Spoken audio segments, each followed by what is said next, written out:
The Lady in the Lake by Raymond Chandler.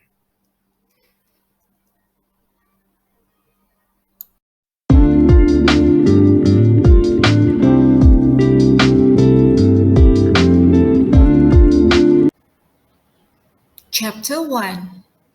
The man in front of me was tall and strong, with thick dark hair. He sat in an expensive chair behind an expensive desk and looked at me with cold gray eyes. He didn't have time to smile. "Okay, Marlowe," he said. "So you're a private detective, one of the best in Los Angeles, I hear. I have a job for you. I want you to find my wife. Think you can do that?" I sat back in my chair and lit a cigarette slowly. "Yes, Mr. Kingsley," I said. "I think I can do that." "How much?" $25 a day, half a dollar a mile for my car, and 100 in my hand now before I do anything. He looked at me, and I looked back at him, waited. Then he smiled. "Okay, Marlowe, you've got the job, but don't talk about it to the police. I have an important job here." He looked round his quiet, expensive office. The hot July sun didn't get into this room. "I want to stay in this job and I can't have any trouble with the police." "Is your wife in trouble?" I asked. "Oh, I don't know. Perhaps. She sometimes does very stupid things and she has dangerous friends." He gave me a drink and told me the story.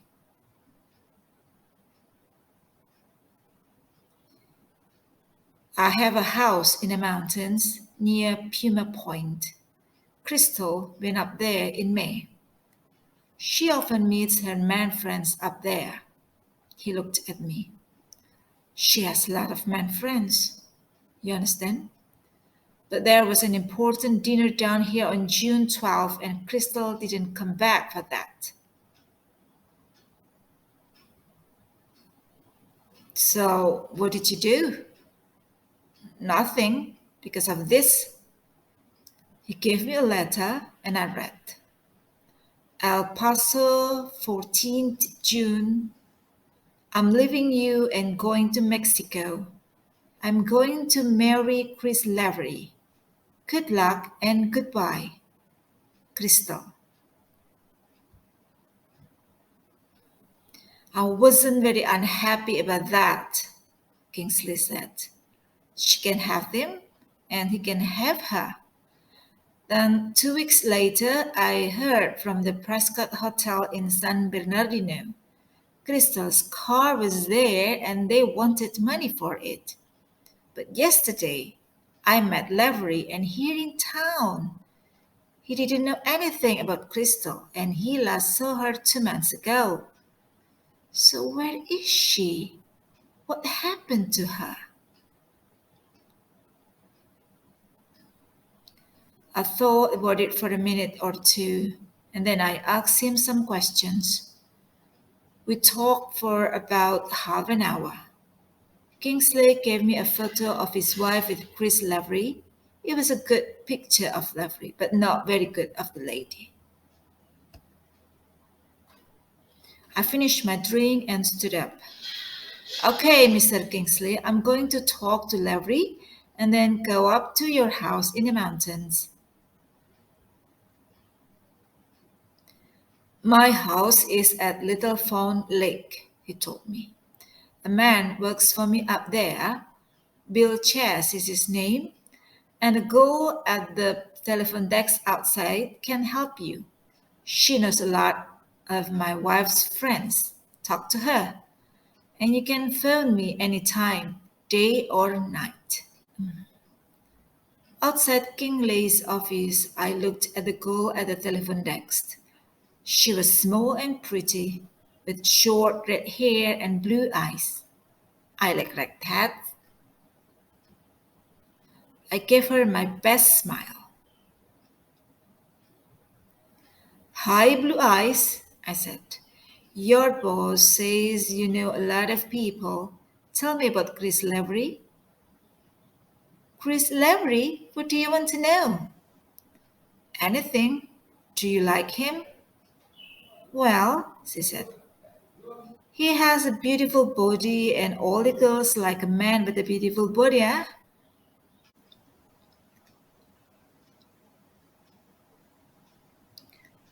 She laughed. Perhaps, but I know nicer men than Chris Lavery. He knows too many women. We talked for about 10 minutes. Kingsley was right. Redhead knew a lot of people and she liked talking.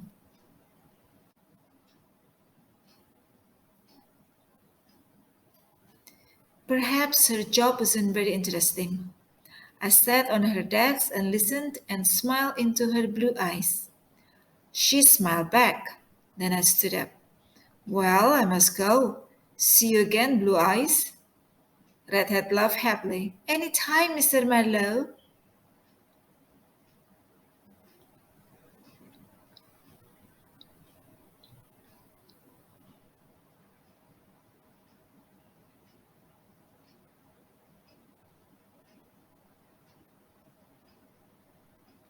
I started with Lavery. He was at home at 623 Altair Street down in Bay City. He didn't want to talk to me, but nobody wants to talk to private detectives. No, he told me angrily. I didn't go to El Paso with Crystal Kingsley. I don't want to marry her. She's very rich and money is nice, but Crystal's a difficult lady. I last saw her about 2 months ago. I sat and watched him. So, why did she write that letter from El Paso? Don't know. She likes playing games, stupid games. It wasn't a very good story, and he knew it. I asked him some more questions, but his story stayed the same. I went out and sat in my car outside his house. I thought about Lavery. Perhaps he went away with Mrs. Kingsley and then they had a fight. But where did Mrs. Kingsley go after that? A big black Cadillac drove up and stopped at the house across the street. A thin man with a black doctor's bag got out and went into the house. I looked at the name of the door, Dr. Albert S. Almore. Doctors know a lot about people. Perhaps this one knew Lavery. I saw Dr. Almore at the window. He watched me carefully, and his face was angry and afraid. Then he sat down and made a telephone call, but he watched me all the time. 5 minutes later, a green car came along and stopped at the doctor's house. The driver walked across the road to my car. Waiting for somebody? He asked. I don't know, I said. Am I? Don't get clever with me, he said coldly. I'm Detective DeGarmo, Bay City Police. Why are you watching Dr. Almore's house? I looked out my car window at him. He was a big man with a square face and very blue eyes. What's all this about? I asked. I don't know Dr. Almore and I'm not interested in him. I'm visiting a friend. What's the doctor afraid of?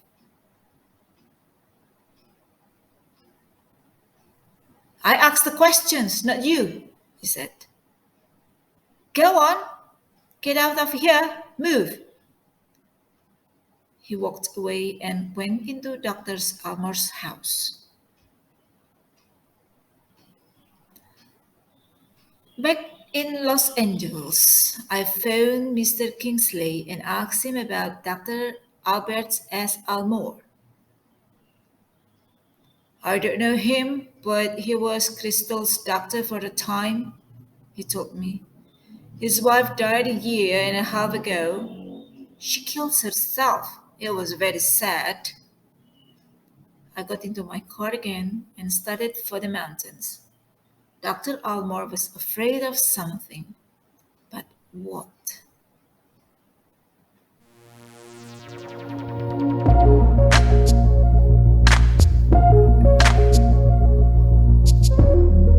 Chapter 2.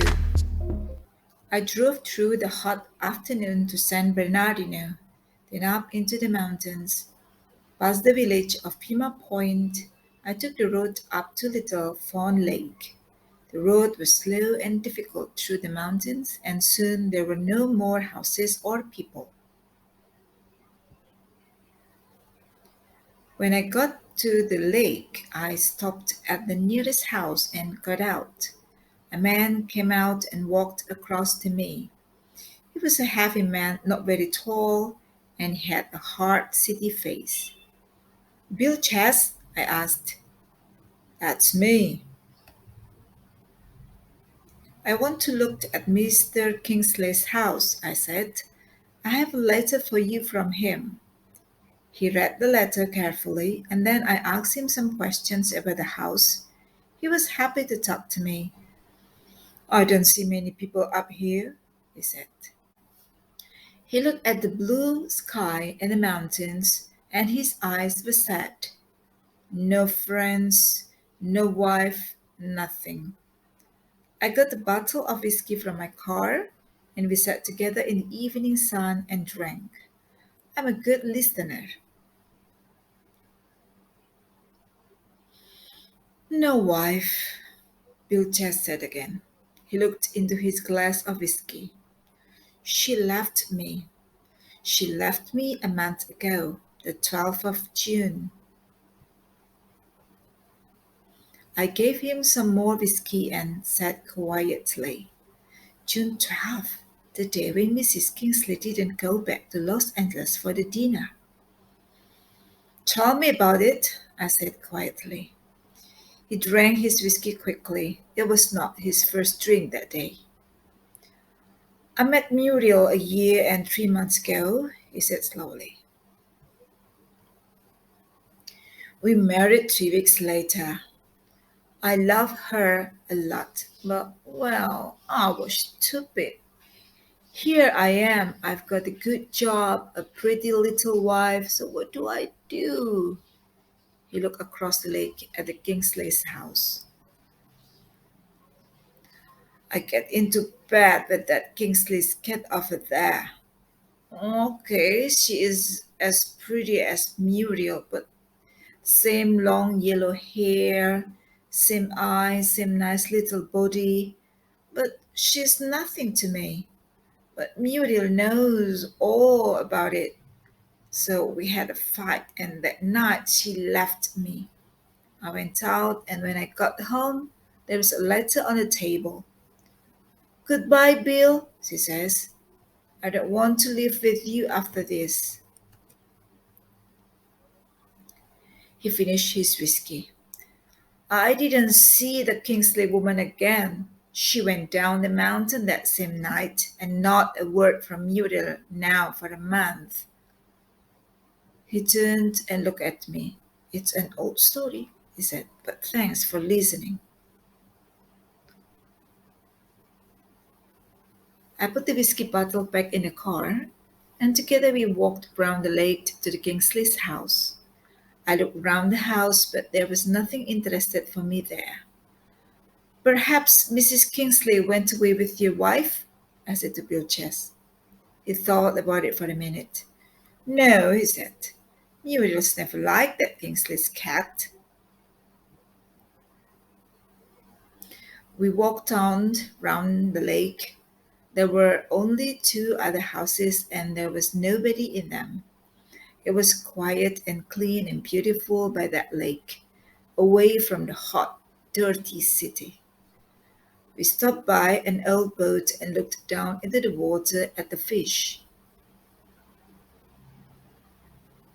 Suddenly, Bill just caught my arm. Look, he said. Look down there.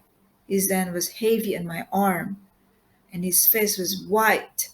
I looked, and about 10 feet below the water, I saw something yellow, something long and yellow. It moved slowly through the water. A woman's hair. I started to say something, but Bill Chast jumped into the lake and swam down under the water. He pulled and pushed and quickly came up again through the water. The body followed him slowly. A body in red trousers and a black jacket. A body with a grey white face, without eyes, without mouth, just long yellow hair. It was not a pretty thing after a month in the water. Muriel, said Bill Chess. Suddenly he was an old, old man. He sat there by the lake with his hat in his hands. It's Muriel, he said again and again.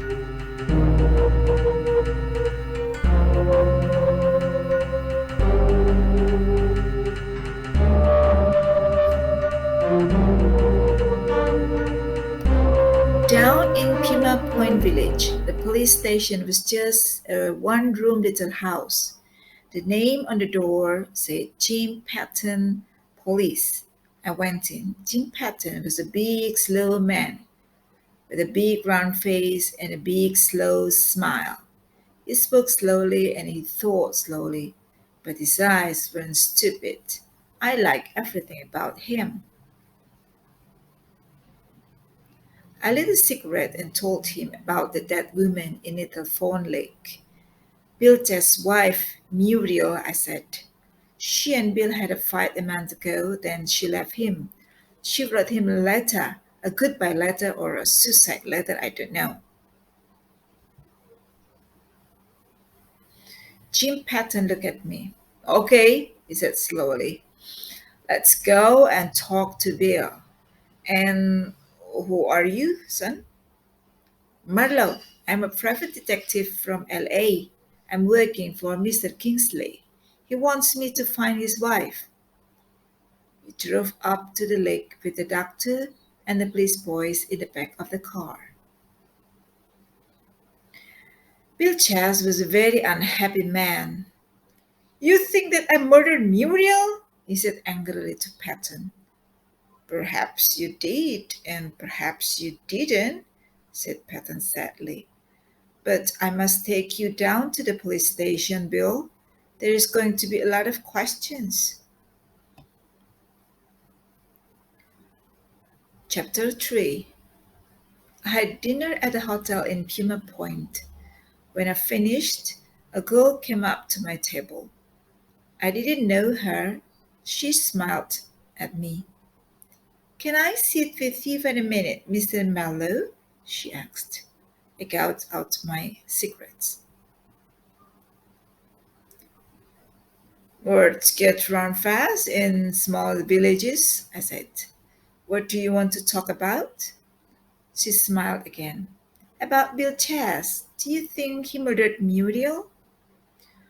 I don't know, perhaps, but I'm not interested in Bill or Muriel Chess. No? The girl put out the cigarette. Listen to this then. There was a Los Angeles policeman, De Soto, up here about 6 weeks ago. Big man with a square face said he wanted to find a woman with the name Mildred Haviland. He had a photograph with him. We thought the photo was Muriel Chess. Okay, the hair was red brown, but a woman can easily change the color of her hair. Nobody here liked this DeSoto, so we didn't tell him anything. What do you think about that? I lit another cigarette, but I don't know. Mildred Haviland, and I never heard of Muriel Chess before today. Bill Chess isn't a bad man, she said quietly. We like him, and we don't think he is a murderer. When she left, I found a telephone and called Derace Kingsley. His answers to my questions didn't help. No, we didn't know Muriel Chess very well. Yes, his wife was friendly with Muriel. No, we didn't know a woman called Mildred Heffiland.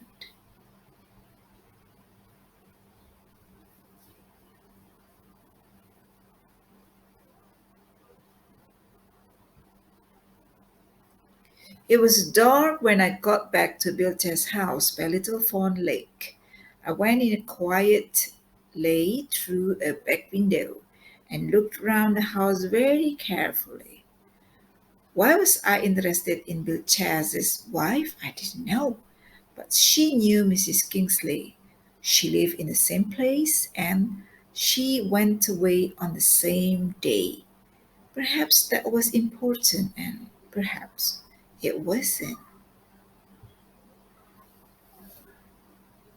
In the kitchen, I looked in all the cupboards and through the tins of food. And in a tin of sugar, I found a small, very pretty watch inside some paper. On the back of the watch, there were some words: Al to Mildred with all my love.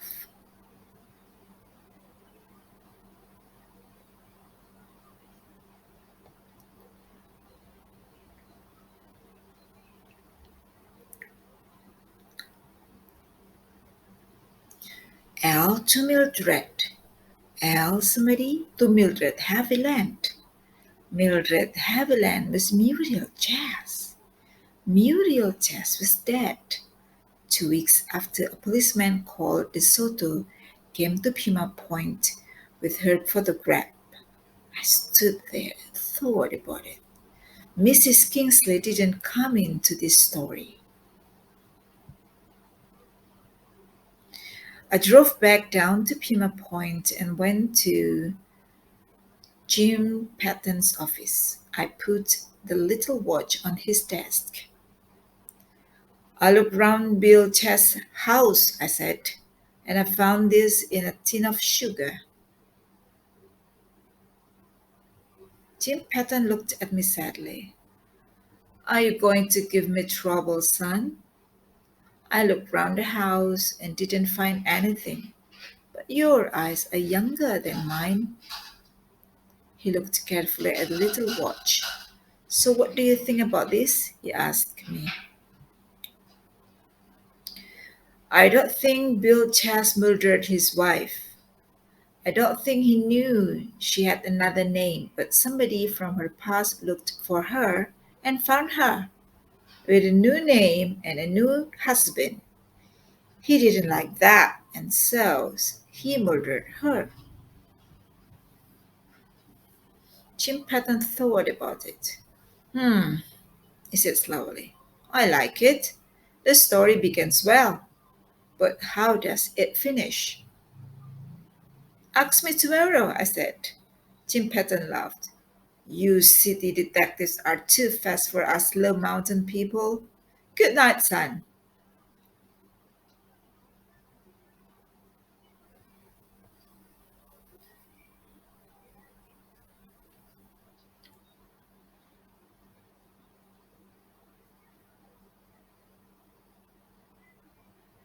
At about 11 that night, I drove into San Bernardino and found the Prescott Hotel.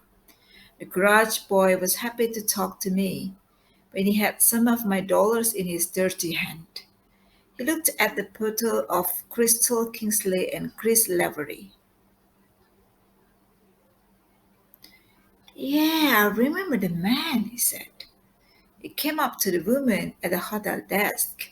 But this photo's not very good of the woman. A woman with the name Mrs. Kingsley left her car here on the evening of June the 12th and took a taxi to the station that night with the man. She wore a black and white dress with a black and white hat, and she was small and pretty with long yellow hair. Perhaps she was the woman in this photo, but I don't know. I thanked him and gave him $2 more for luck. It was too hot in San Bernardino, so I got back in my car and drove home to Hollywood. I got in at a quarter to 3 in the morning. I had a bath, went to bed, and slept well. Chapter 4. In the morning, I drank a lot of black coffee and made some phone calls. A good friend of mine worked in the city police offices. There was no detective with the name of the Soto in the city of Los Angeles, he told me. I phoned Kingsley's office, said hello to Red Hat, and then told Kingsley about Lavery and the Prescott Hotel. What are you going to do now? He asked me. Go and talk to Lavery again, I said. He met your wife in San Bernardino on June 12th, so I want a better story from him today. I drove down to Bay City and stopped the car up the street from Lavery's house. I smoked a cigarette and thought about Lavery. Then I saw a woman at Lavery's front door. She came out, closed the door quietly behind her, and walked away down the street. She wore dark glasses, a brown coat, and a light blue hat. I didn't see her face, but her hair was dark brown, and she had very nice legs. I like legs. I watched them all down the street. Lavery's front door was shut, but I gave it a little push with my finger and it opened. I went in and called his name, but there was no answer. I walked around the house and had a look in his bedroom. There was a very big bed in there, but Lavery wasn't in it. I looked into some of the cupboard, shoes, jacket, shirt, trousers, and a woman's dress. An expensive black and white dress with a nice little black and white hat. I closed the cupboard quietly and opened another door at the back of the room. Inside was a bathroom, and Lavery was at home.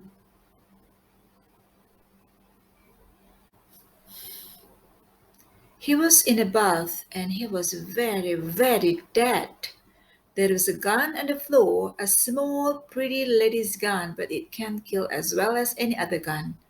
I looked round the bathroom. There was a fight. Lavery knew his killer. She opened the door, came in, and shot him 3 or 4 times. Not Lavery's lucky day. I took the little gun with me and went out to my car. The street was quiet and sunny. No police cars, no policemen. Only Marlowe finding another dead body. Murder a day Marlowe, they call him. I got into my car and drove away from there fast.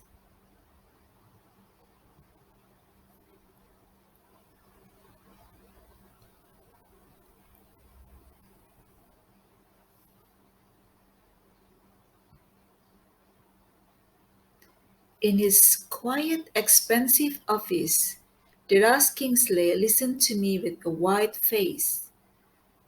Did your wife have a gun? I asked. Yes. Is this it? I showed him the gun from the floor in Lavery's bathroom. He looked at it and then at me. I don't know. Perhaps, but Crystal isn't a murderer. She didn't kill Lavery.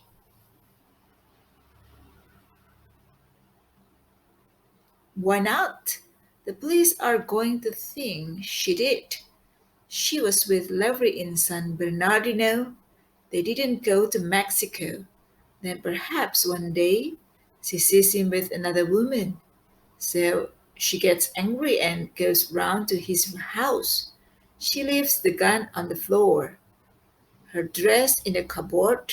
The police are going to love it. I stood up and looked down at him. I must take the gun back now and call the police. I can't cover up a murder.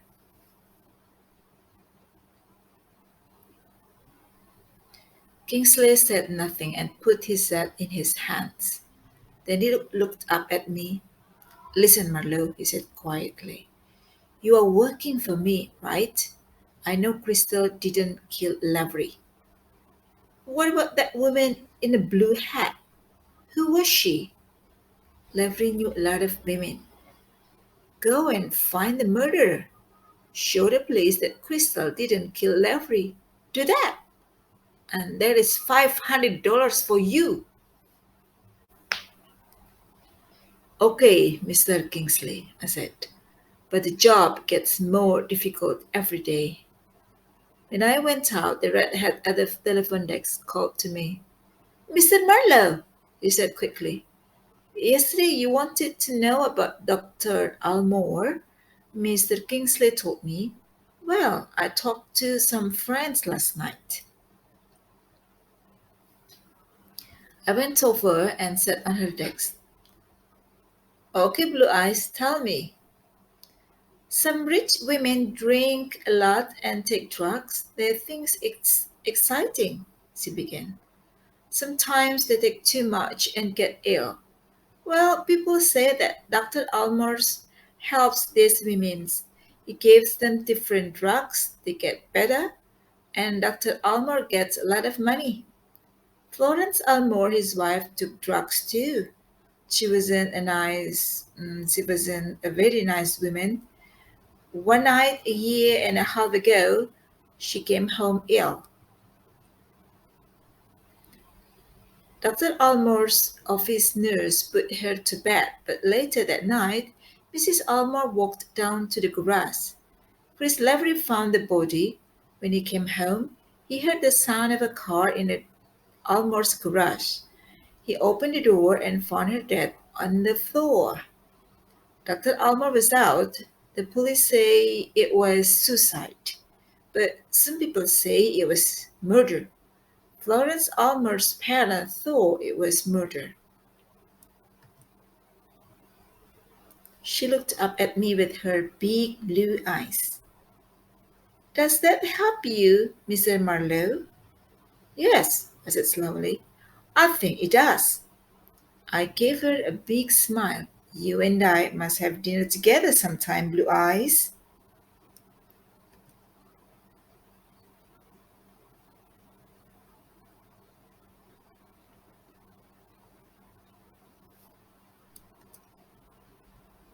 I drove back to Altair Street, Bay City.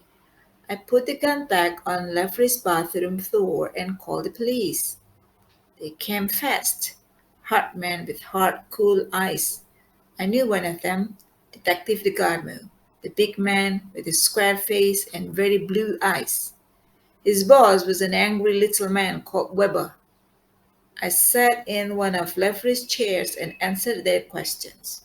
I told them all about Kingsley, his wife, Bill Chast, and Uriel, the black and white dress. All the time the gardener watched me with cold eyes. Then the police doctor arrived. Weber turned to the gardener. Okay, Al, you stay here with Marlowe. I'm going to look at the body with the doctor. He went out. I looked at the gardener. How's Dr. Almore this morning? I said. What's he afraid of today? You said you didn't know Almore. The gardener's eyes were angry. I didn't yesterday, but today I know a lot of things. Chris Lavery knew Mrs. Almore and he found her dead body. Perhaps he knew it was an suicide. Perhaps he knew that Dr. Almore was the murderer and that there was a police cover up. The gardener stood up and walked over to me. Say that again, he said angrily. I said it again. He hit me hard across the face with his open hand. He didn't break my nose, but that because I have a very strong nose. I looked at him and said nothing. He spoke through his teeth at me. I don't like private detectives. Get out of here fast. Don't make trouble. Chapter 5. When I got back to my flat, it was early evening. I washed my face and had a drink. Weber thought Crystal Kingsley killed Lavery. I thought that was too easy. I phoned Red Hat. Where do Florence Almore's parents live? I asked her. She told me. Then I went out to my car again. Mr. and Mrs. Grayson were old and gray. They had tired, grave faces and gray smiles. I'm interested in Dr. Almore because his house is across from the road from Priest Levery's, I said. You see, somebody shot Levery this morning in the bathroom. Perhaps it was Dr. Almore. You think he murdered your daughter a year and a half ago, right? Yes, said Mr. Grayson. We know he killed her. Why do you think that? And how do you know? I asked quietly. Florence wasn't a very good wife or daughter, Mr. Grayson said sadly. But she found Almore and his office nurse in bed together, and she wanted to make trouble for Almore. He didn't like that. Difficult for his job. So one night he killed her with drugs. He always had a lot of dangerous drugs in the house. It was easy for him. There was a police cover up about it. We know that too.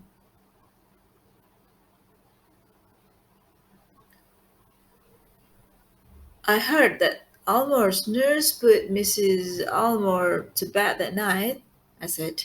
Was that the same nurse? Yes, it was, said Mrs. Grayson. We never saw the girl, but she had a pretty name. What was it now? Just give me a minute. We gave her a minute. Mildred something, she said. I didn't move. Mildred Haviland, perhaps? I said quietly. Mrs. Grayson smiled. Yes, that's right. Mildred Haviland.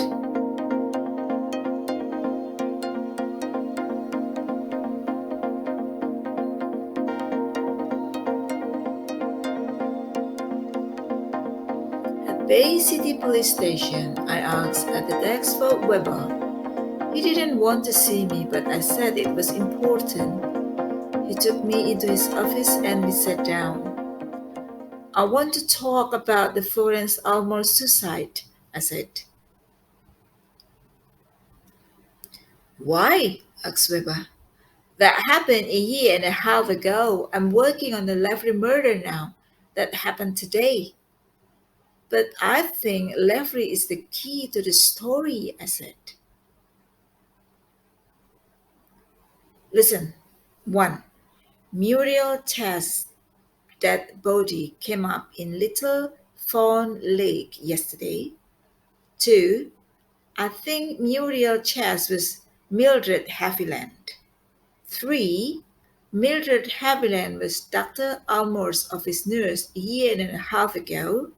4. Mildred Haviland put Mrs. Almore to bed on the night when she died. 5.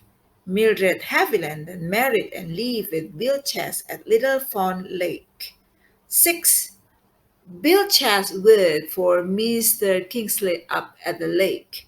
7. Kingsley's wife sometimes slept in the same bed as Chris Lavery. 8. Chris Lavery found Mrs. Almore's dead body a year and a half ago. I don't understand, said Weber slowly. I don't understand all the story, I said. I don't understand why or how, but it's the same story. The same names go round and round in a little dance. A little cigarette and looked at Weber. And Detective DeGarmo doesn't like any questions about the Almores. He gets very angry. Why? Was there something wrong about Mrs. Almore's suicide? Okay, said Weber. I wasn't in this office at the time of the Almore suicide, but there was something not right. Perhaps somebody did murder Mrs. Almore. And the gardener worked on the Almore suicide. That's right. And his name is Al. And the writing of Mildred Haviland's watch says Al to Mildred, with all my love. And a big man with a square face was up at Puma Point 6 weeks ago with a photo of Mildred Haviland. Okay, Marlowe, Weber said tiredly. What do you want? I want to show that Mrs. Kingsley did not murder Lavery. I think Lavery died because he knew something about Dr. Almore or Mildred Haviland. And when I show that Mrs. Kingsley is not a murderer, I get $500 from Mr. Kingsley. Weber smiled. Okay, he said. And the gardener? Weber's face was sad. She was his wife at one time, 6 or 7 years ago. She gave him a very hard time. I sat very quietly and looked at him. Mildred Haviland was the gardener's wife? Yes, she's dangerous, that lady. She eats men for breakfast, but they love it. One smile from her, and men jump out of windows for her. The gardener loved her then, and he loves her now.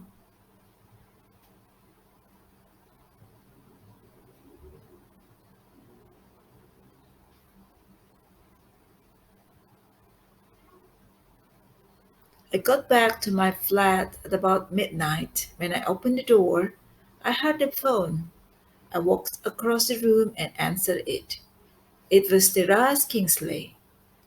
I heard from Crystal this evening. I'm coming round to your flat now. Be ready to move. The phone went dead.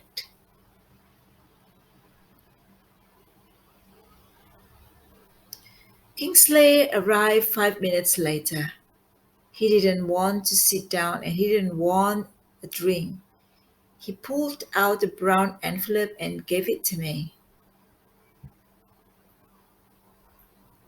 Take this to Crystal, he said.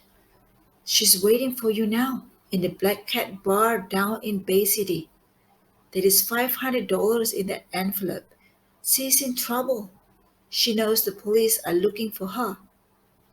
She must get out of town tonight, but she wants money. I put the envelope on the table.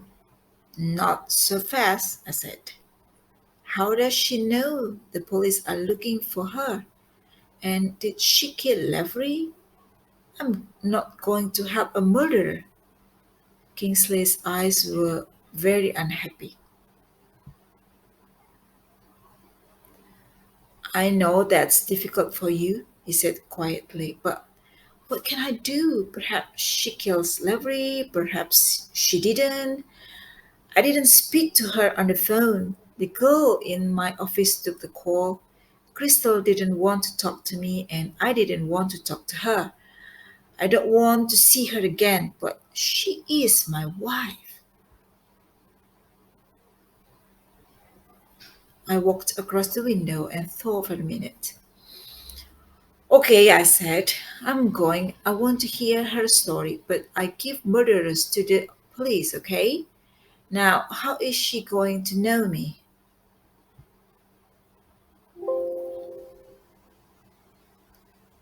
Kingsley smiled for the first time.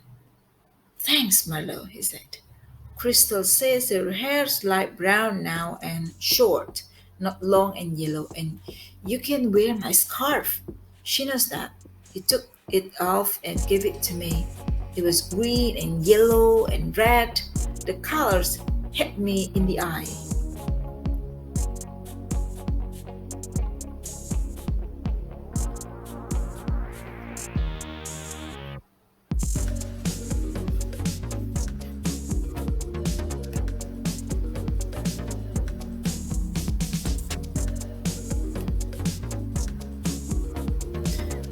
At 1:15 in the morning, the Black Cat Bar was quiet. Only 5 or 6 people were at the tables. By the door was a small woman with light brown hair. She wore a yellow dress and a short gray coat. She saw my scarfes and then me. We walked out into the street together and stopped by a shop window. Give me the money, she said. I want to hear your story. No, no story, no money. She turned her head away and said nothing for a minute. Then, okay, come to the Granada Hotel, room 618. It's in the next street. Come in 10 minutes. She walked away down the street. I stood by the window and followed her with my eyes. Room 618 was a big sitting room. There was a half open door at the back, perhaps to the bedroom and bathroom. I sat down and looked at Mrs. Kingsley very carefully. I had one not very good photo of her, but I had a good picture in my head. Crystal Kingsley was young and pretty and not very clever.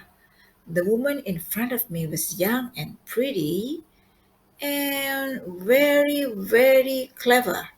She gave me a quick little cold smile, and I watched her quiet eyes carefully. Give me the money, please, she said. The story first, I said. You left your car in San Bernardino and you met Lavery there. You sent Kingsley a letter from El Paso. What did you do then? Why do you want to know? Do you want the money? She looked at me for a minute, then she told me her story. She left Lavery in El Paso and he went home to Bay City. She didn't want to stay with him. After that, she moved about. She stayed in hotels here and there. She wanted to be quiet to think, she said. I listened. It was a good story and she told me well. Clever Mrs. Kingsley. Before you left Little Fawn Lake, I said, did you have a fight with Muriel Chess about Bill? Bill Chess? What are you talking about? Bill says you went to bed with him. Don't be stupid, that dirty little man. Perhaps he is. The police think he is a murderer too, of his wife. We found Muriel's dead body in a lake. After a month, she put a finger between her teeth and watched me carefully. What a sad story, she said slowly. But Muriel's chest was Mildred Haviland, and Mildred Haviland was Dr. Almore's office nurse, and Lavery lives across the road from Dr. Almore. So, You understand that I wanted to talk to you. I can't help you about New Deal. No, I said. Oh, well, here's the money from Kingsley. I gave her the envelope and sat down again. I watched her eyes and said quietly, that was a very pretty blue hat. Your hair was a darker brown this morning, but those nice legs are the same. I always remember a woman's legs. I don't think you saw me in my car outside Lavery's house this morning. She went very quiet. So you think I shot Chris Lavery? She said slowly. I don't think I think. I know it. What are you going to do now? Give you to the police. Suddenly there was a gun in her hand and she laughed. Not a nice laugh. Stand up, she said.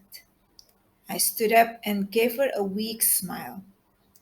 Detective meets murderer and murderer shoots detective. Is that it? I asked. But you are not very good with guns. You are standing too near me. She didn't like that and her eyes moved angrily.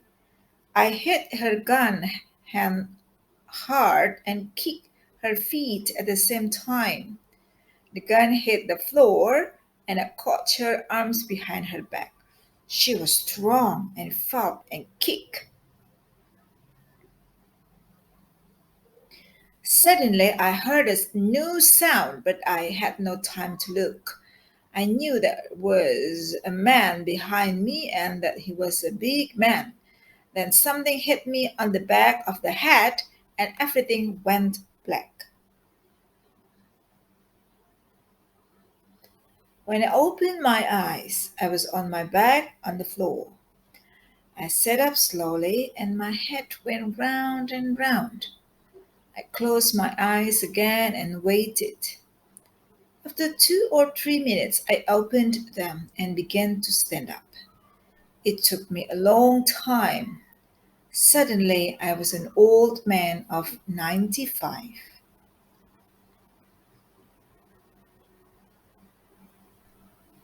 Where was I?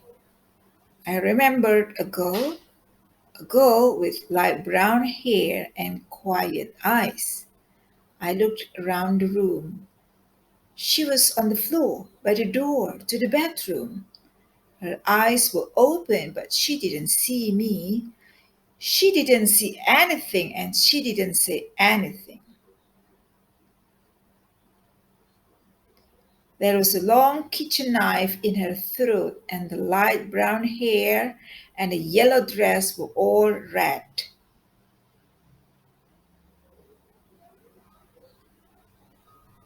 Murder a day, Marlowe, I thought. This was my third dead body, and I wasn't happy about it.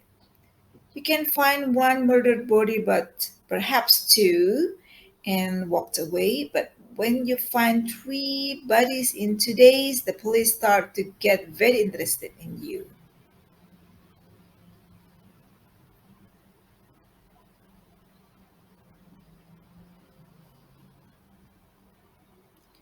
The hotel was very quiet, but suddenly I heard sounds of cars in the street. I went to the window and looked out carefully. Police cars! A lot of them. They stopped outside the hotel. Quickly, I found my coat, Kingsley's scarf, and the envelope of money. I left the room fast and went down at the back of the building. I found the door to the garage under the hotel, opened it quietly, and went through. I began to run to my car, but a big hand came out of the dark and caught my arm. And then somebody said quietly into my ear, Let's take a walk, Marlowe. I looked round into the very blue eyes of Detective DeGarmo.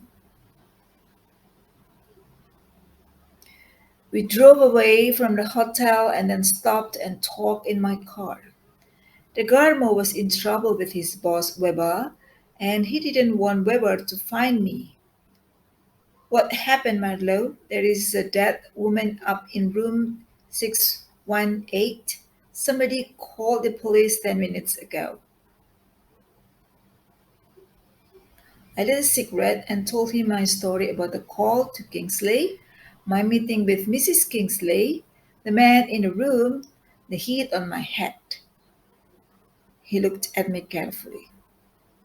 Did you see this man?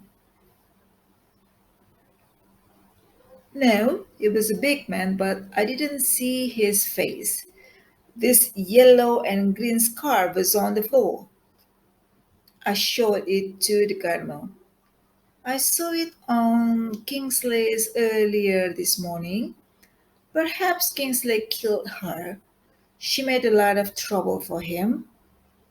I watched his face. He thought about it for a minute. Okay, I'm interested, he said. He looked at me. I want to find this murderer before Weber finds him, and then perhaps I can get out of trouble. Let's go and talk to Kingsley. Eh? Where does he live? But Kingsley was not at home. We found a phone and I called Red Hat, but she didn't know. Then I phoned policeman Jim Patton up at Puma Point. It was now 4:30 in the morning. Half an hour later, Jim Patton called me back. Yes, he said. There was a light on in Kingsley's house at Little Fawn Lake, and his car was outside. We drove up into the mountains, stopped, ate some breakfast, and drove again. After a long time, the gardener spoke. That girl in the lake up there, that was my girl, Mildred. Weber told me last night. I'd like to get my hands on that bill chest. Don't make more trouble, I said. You covered up for Mildred a year and a half ago when she murdered Dr. Almore's wife. He turned his head and looked at me. He laughed, but his eyes were hard and angry. A dangerous lady, I said. But you love her. She put Florence Almore to bed and gave her a killer drug. When Almore came home, his wife was dead, but you and he covered up for Mildred. Almore, because he was afraid, and you, because you loved her. Am I right? The big man didn't say a word.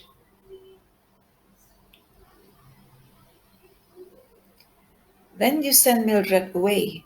So she went away and married Bill Chess. But Little Fawn Lake isn't a very exciting place, and after about a year, Mildred wanted to leave. She didn't have any money, so she wrote to Almore. No address, just send money to Mildred at Pima Point. But that's a dangerous game. The first time it's $50. The next time it's $500.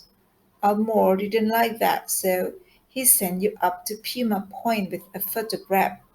I think Mildred was a little afraid of you, DeGarmo, but you didn't find her, right? DeGarmo looked out of the window. After a minute or two, he said, Okay, let's forget it. It's all finished now. We drove on to Little Fawn Lake. The sun was up now, and the mountains were very beautiful in the early morning light.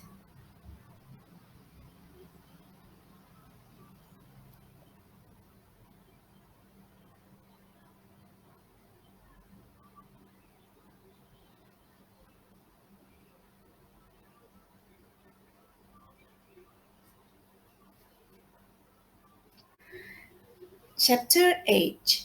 Jim Patton met us on the road near Kingsley's house.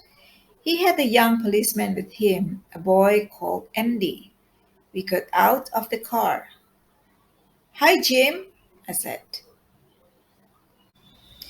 Jim Patton gave me his big friendly smile. How are you, son? He said. He looked at DeGarmo. This is Detective DeGarmo of the Bay City Police, I said.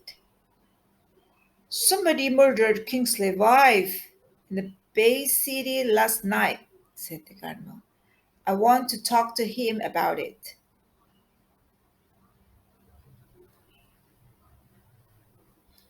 You think Mr. Kingsley killed her? Jim Patton asked. We told him the story, and then the three of us moved up to Kingsley's house. DeGarmo had a gun under his jacket. Patton had a gun too, but I don't like carrying guns. They can get you into trouble. We pushed open the door and went in. Kingsley was in chair, his eyes closed, and a whiskey bottle on the table next to him. His face was tired and gray. DeGarmo spoke first. Your wife's dead, Kingsley, and you left your scarf behind in room 618. That was stupid, he turned to me. Show him the scarf, he said. I got off the yellow, green, and red scarf and put it on a table.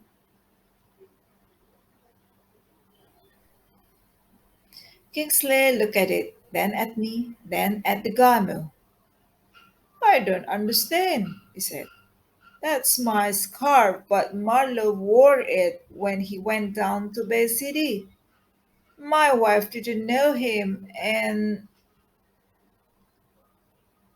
the gardener made an angry sound and turned to me. You didn't tell me that, he said quickly. You didn't want to know, I said. You wanted Kingsley to be the murderer. That was a nice, easy answer.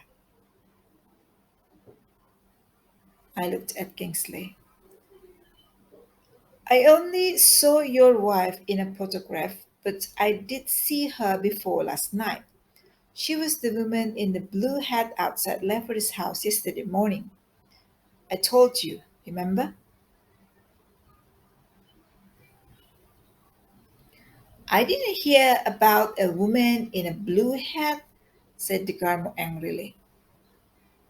So Mrs. Kingsley did murder Lavery then? No, I said. She didn't murder Lavery, and you know that better than anybody.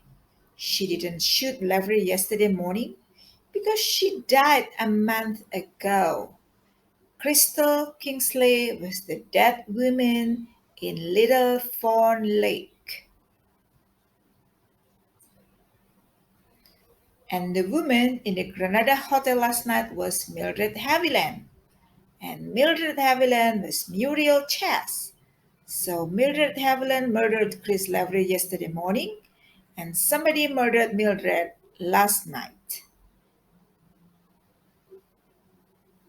For a long time, nobody spoke. Then Jim Patton said slowly, but Bill just thought the woman in the lake was his wife. After a month in the water, I said, the body wore his wife's clothes and had the same long yellow hair. Everybody thought it was Muriel. Why not? Finish the story, son, Jim Patton said. He watched the gardener all the time. He didn't look at Kingsley. So I told them.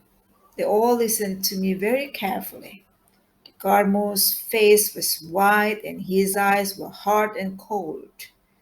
I told them about Florence Almore's murder a year and a half ago and about the police cover up. Mildred was a very dangerous lady, I said.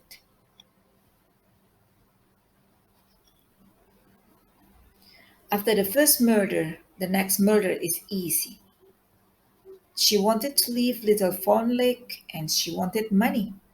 Almore didn't give her any money, but Crystal Kingsley was rich, and Mildred found her in bed with her man Bill. Mildred didn't like that. So she murdered Mrs. Kingsley and put her body in the lake. Then she pretended to be Mrs. Kingsley. She took her money, her clothes, and her car and went down to San Bernardino. There she met trouble. Chris Lavery. Lavery knew that she was Muriel Chess and not Crystal Kingsley. But Mildred was a clever girl. When she said jump, every man jumped for her.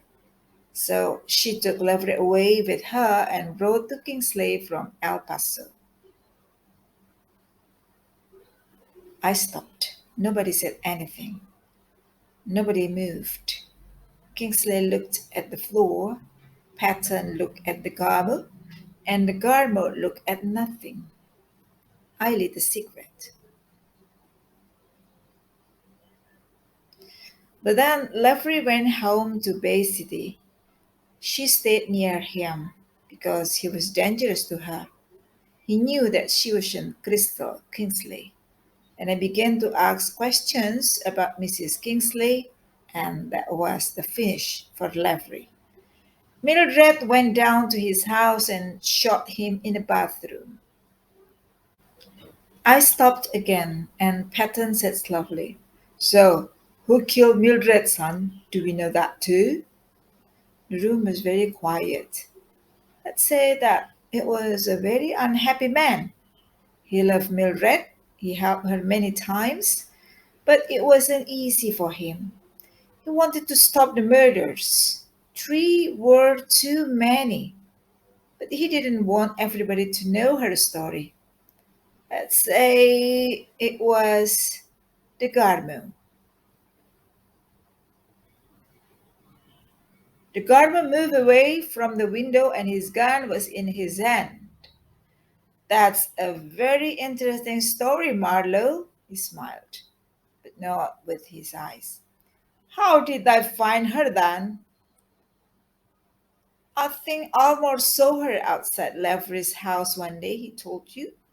"Then you followed her to the Granada Hotel. Easy for a detective," I said.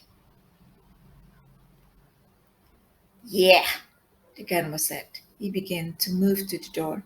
"Well, I'm leaving now, and no fat old policeman is going to stop me." "Don't do it, son," Jim Patton said to him quietly.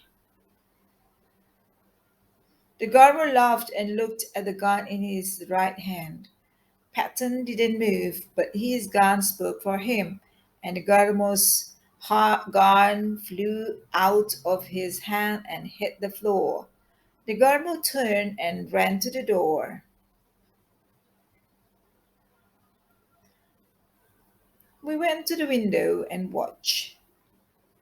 "I can't shoot a man in the back," Patton said sadly. "He's going to take Andy's car, but he can't get out of these mountains. We can stop all the roads."